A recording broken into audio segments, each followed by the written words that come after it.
નમસ્કાર દર્શક મિત્રો, તો આજે અમે આવી ગયા છીએ લાખણકા હરેશભાઈ ઇટાલિયાની મુલાકાતે। તો હરેશભાઈ ઇટાલિયા તેમના ઘઉં સાફ કરવાના મશીન વિશે માહિતી આપશે કે કઈ રીતે મશીનમાં ઘઉં સાફ થાય છે। તો સૌથી પહેલા તો આપણે મશીન જોઈ લઈએ।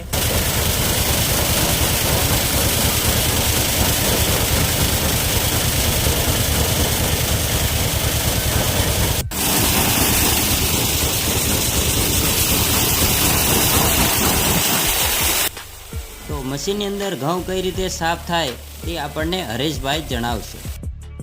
આમાં ઘઉં ઓરવાના, પછી આમાં હારા દાણ આવે, આમાં ઈથી મોટો દાણ આવે, આમાં ભેળ આવે, હાવ મોટો દાણો પાછળ કાઢી નાખે, પૂતળવી ને એવું બાકીનો કચરો બધો હાલકોર કાઢી નાખે। આમાં મસ્તીનો દાણો આવશે। આ કાંટેથી વજન કરતું જવાનું, સિલાઈ મારતું જવાનું।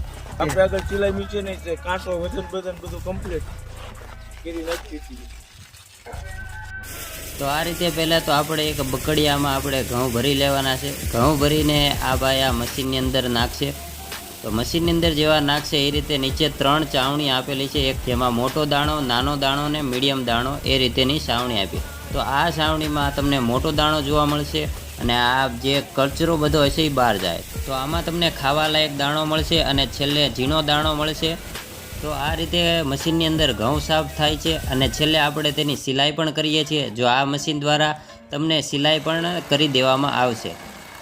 જો તમારે પણ ઘઉં સાફ કરાવવા હોય તો આજે જ હરેશભાઈ ઇટાલિયાનો સંપર્ક કરો। સંપર્કની ડિટેલ્સ તમને સ્ક્રીન ઉપર જોવા મળી જશે। મોબાઈલ નંબર અને વોટ્સઅપ નંબર પણ તમને સ્ક્રીન ઉપર જોવા મળી જશે।